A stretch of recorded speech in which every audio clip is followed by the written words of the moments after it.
Hello everyone. Today we will solve 38th question back practical problem of chapter Dissolution of Partnership from the book of Grewal sir.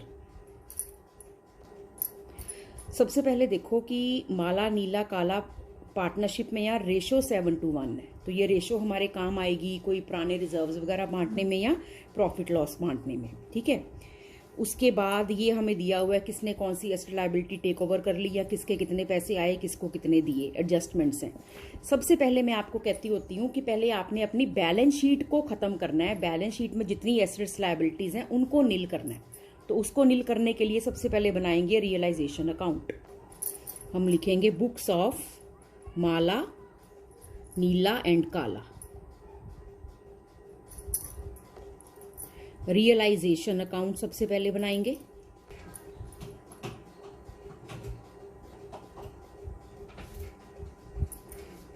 थोड़ा बड़ा ही बना लेना realisation account, क्योंकि इसमें entries काफी ज्यादा होती हैं।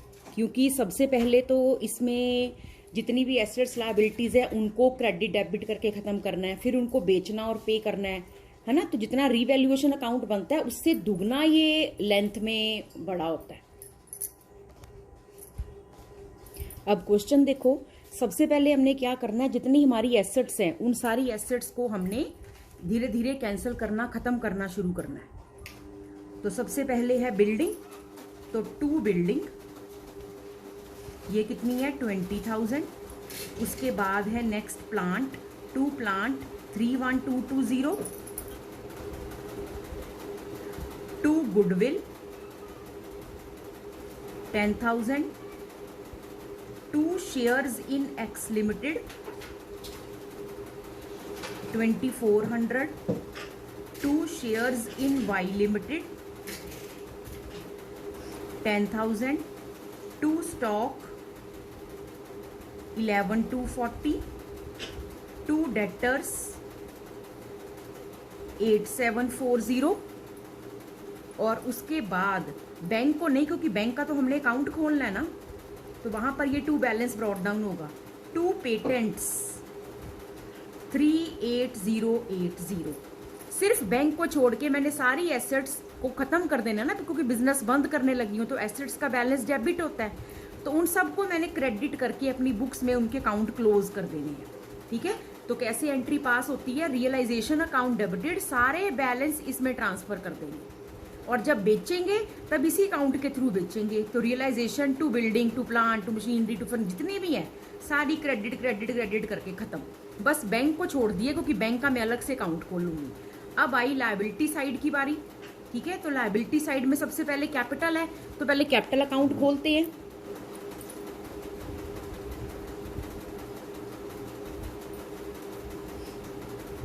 तीन पार्टनर्स हैं तो दोनों तरफ 3-3 कॉलम्स बनाने पड़ेंगे।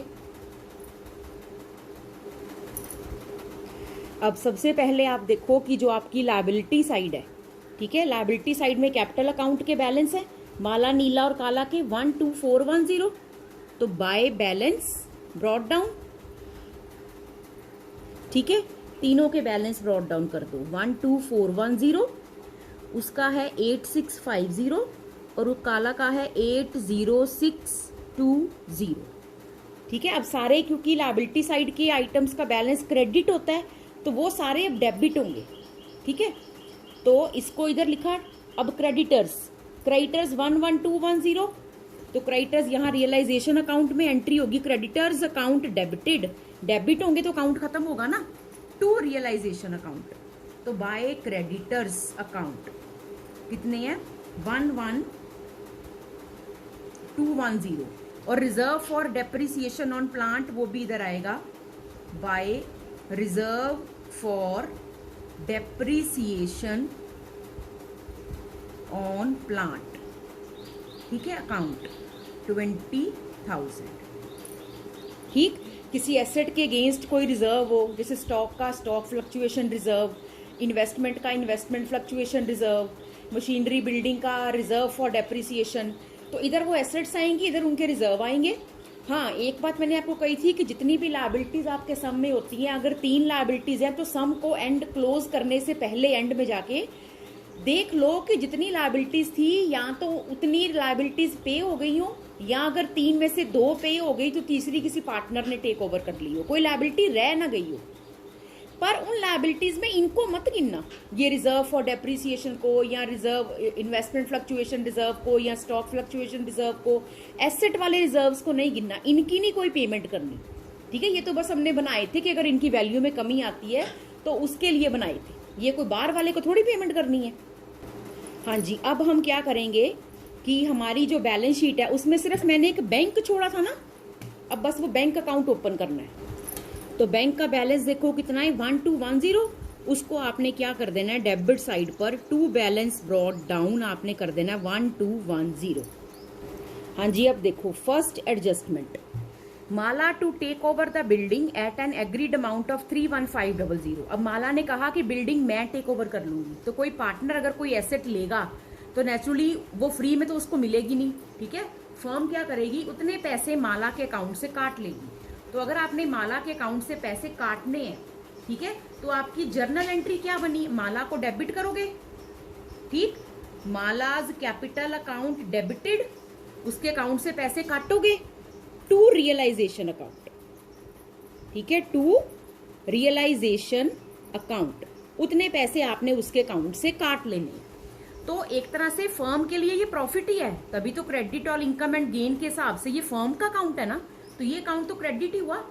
अगर ये एसेट बिक जाती तो फर्म को पैसे आ जाते, तो फर्म एंट्री कर देता बैंक अकाउंट डेबिटेड या कैश अकाउंट डेबिटेड। अब फर्म ने इसको बाहर नहीं कहीं बेचा, तो चलो बैंक और कैश डेबिट नहीं हुआ, तो किसी पार्टनर ने टेक ओवर किया तो फर्म ने उसके अकाउंट से पैसे काट लिए। फर्म के लिए तो ये इनकम ही है, चाहे बाहर बेच दे और चाहे कोई पार्टनर टेक ओवर कर ले, फर्म ने तो क्रेडिट ही होना है। ठीक है, तो एंट्री बनी माला टू रियलाइजेशन। अब इसकी पोस्टिंग कैसे जाएगी, बाय मालाज कैपिटल अकाउंट, यहां पे जाएगी क्योंकि ये अकाउंट क्रेडिट हो रहा है। क्रेडिट हो रहा है मतलब इसकी क्रेडिट साइड पे लिखेंगे इस अकाउंट की, लिखेंगे क्या उसका ऑपोजिट, बाय मालाज कैपिटल अकाउंट। ठीक है, और यहां पर चाहे हाइफन लगा के लिख दो और चाहे ब्रैकेट में लिख दो बिल्डिंग। और कितने पर टेक ओवर की उसने, 31500, इतने पर टेक ओवर की। ठीक है, अब माला टू रियलाइजेशन था ना, अब साथ ही अकाउंट तैयार रखना, तो इसमें भी पोस्टिंग साथ ही कर दो, फिर कई बार भूल जाते हैं। टू रियलाइजेशन अकाउंट है ना, मालास कैपिटल अकाउंट डेबिटेड, तो माला की कैपिटल अकाउंट की डेबिट साइड पर लिखेंगे क्या उसका ऑपोजिट, टू रियलाइजेशन अकाउंट। ठीक है, तो कितने पैसे हैं ये, 31500 माला में लिख दिए। ठीक है, next adjustment, Neela who was to carry on the business to take over the goodwill. Neela मतलब ये बिजनेस बंद कर रहे हैं, तो मे बी शायद क्या होगा, पार्टनरशिप बिजनेस बंद हो जाएगा और शायद नीला एज सोल ट्रेडर ये बिजनेस चलाएगी। तो नीला कहते जिसने कि आगे बिजनेस चलाना है, to take over the goodwill stock and debtors at book value, patents at 30,000, plant at 5,000, he was also to pay the creditors. तो उसने ये वाली एसेट्स भी टेक ओवर करनी है और उसने क्रेडिटर्स को भी पे करना है। तो पहले तो जो उसने एसेट्स टेक ओवर करनी है, उन एसेट्स के लिए उसको क्या करेंगे, हम डेबिट करेंगे। ठीक है, उसके अकाउंट को डेबिट करेंगे। अब अगली लाइन में क्या है, काला ने भी शेयर्स टेक ओवर करने हैं, और जो वाई लिमिटेड के शेयर्स हैं वो 2 शेयर्स थे ना, एक एक्स लिमिटेड के और एक वाई लिमिटेड के। एक्स के तो सारे काला ने टेक ओवर कर लिए, और जो वाई लिमिटेड के शेयर्स हैं वो सारे के सारे शेयर सारे पार्टनर्स में बट जाएंगे, मतलब ये तीनों के नाम में आएंगे। तो देखा जाए अब काला ने भी एसेट टेक ओवर करनी है और ये वाले शेयर्स तीनों में जाने हैं, तो यहां पर अभी शेयर्स आने हैं, कौन से शेयर्स, इन वाई लिमिटेड वाले।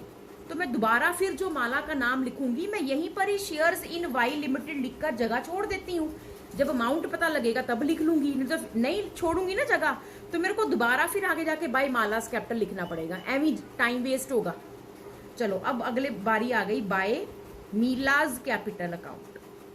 ठीक है, मीलाज कैपिटल अकाउंट। अब देखो इसको क्या क्या देना है, अब लिख ही जाओ। ठीक, क्या क्या इसने कहा था, to take over the goodwill,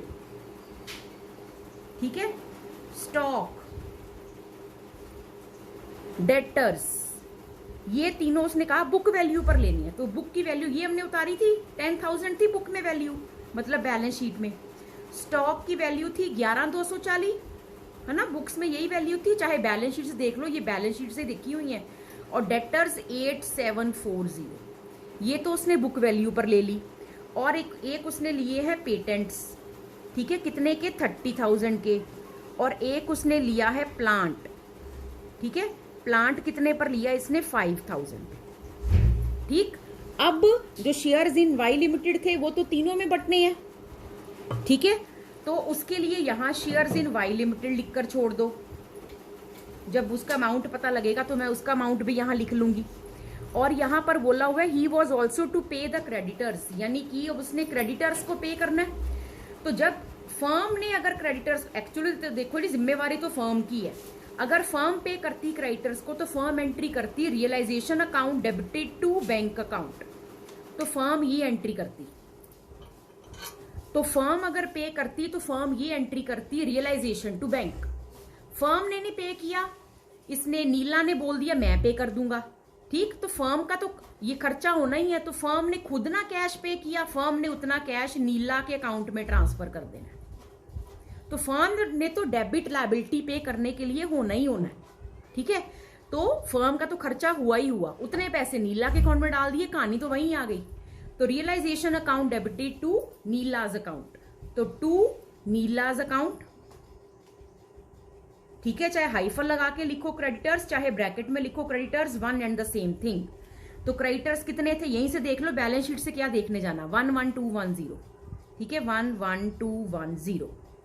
तो एंट्री है रियलाइजेशन टू नीला, तो टू नीला तो कर दिया। अब रियलाइजेशन अकाउंट जो डेबिट हुआ उसकी डेबिट साइड पे टू नीला तो कर दिया, अब नीलाज अकाउंट में भी तो एंट्री डालेंगे, और नीला का अकाउंट क्रेडिट हो रहा है, तो क्रेडिट साइड पे लिखेंगे बाय रियलाइजेशन अकाउंट, ठीक है, बाय रियलाइजेशन अकाउंट।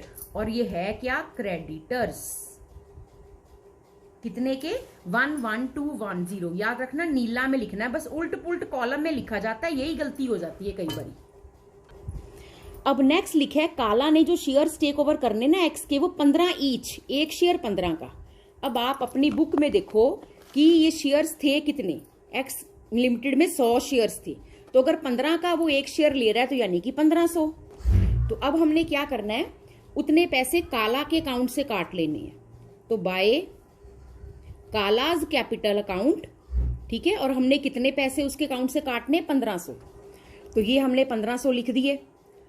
उसके बाद नेक्स्ट है, नेक्स्ट लाइन क्या थी लास्ट वाली, कि जो शेयर्स वाई लिमिटेड वाले हैं वो क्या करो, divided in profit sharing ratio. तो प्रॉफिट शेयरिंग रेशियो हमारी 7:1 है, ठीक है, वो रेशियो हमारी कितनी है, 7:1, और शेयर्स कितने हैं, 10,000 के, तो 7:2:1 में बांटेंगे, तो 7,000, 2,000, 1,000 तीनों ने टेक ओवर कर लिए। तो तीनों में यहां लिख दो 7,000, 2,000 और इसमें लिख दो 1,000, ठीक है, shares in Y limited.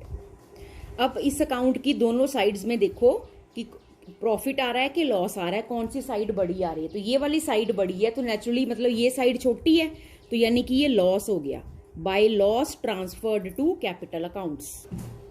Total आ रहा है 142,890, और उसमें जब ये वाली साइड माइनस करते हैं तो ये आपका डिफरेंस आता है 3700 का, और ये हमने इन तीनों में बांट दिया, तो ये तीनों में बटा तो आया 2590, 740 और 370, जब हमने उनकी प्रॉफिट शेयरिंग रेशियो में इसको बांटा।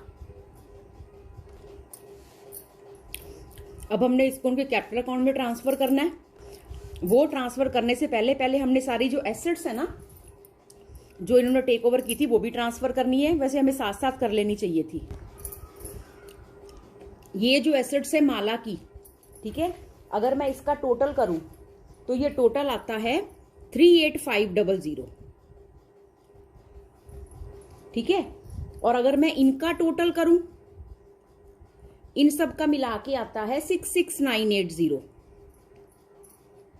और अगर मैं इसका टोटल करूं तो ये आता है 2500। तो मैं यहां टोटल ही ट्रांसफर करने लगी हूं, ठीक है, ये 31,500 हमने इसको ना 38,500 कर दो, इकट्ठा ही ट्रांसफर हो गया, ठीक है, 66980, और ये 2500 हो गया, और यहाँ पे लिख दो कि ये एसेट्स है, सबने टेक ओवर की थी, ठीक है।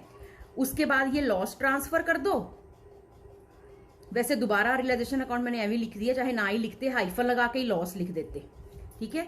तो ये आपका हो गया 2590, 740, 370। यहाँ एक ने क्रेडिटर्स भी टेक ओवर किए थे, हाँ वो हमने ट्रांसफर कर दिए थे।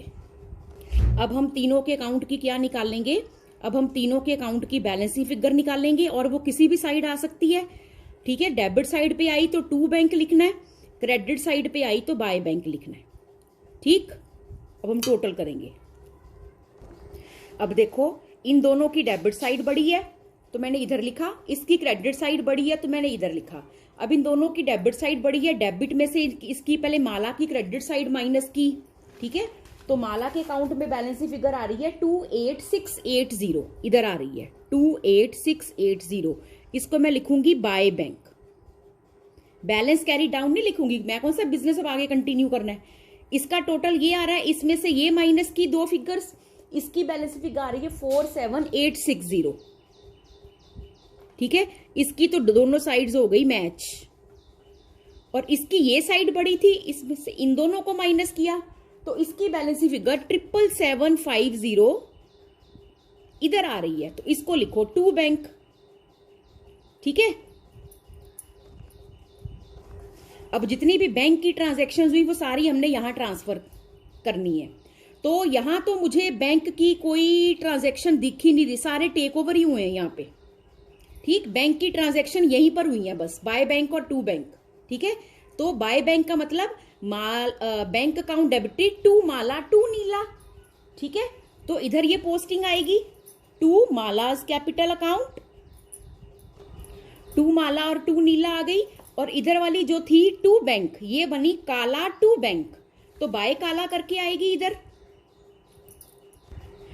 फिर आप बैंक अकाउंट का टोटल करोगे तो वो मैच कर जाएगा, 77750, 77750। तो इस तरह देखो हमने ये सम किया, ये बनाया रियलाइजेशन अकाउंट, ये कैपिटल अकाउंट जो हमारे मैच हो गए, और इसके बाद ये बना हमारा बैंक अकाउंट, ठीक है, जो कि हमारा बैंक अकाउंट भी मैच हो गया, ठीक है। दैट मीन्स आपका सम सही है, मतलब आप अज्यूम कर सकते हो सही, बाकी बीच में कोई कंपनसेटिंग एरर भी हो सकता है। Thank you.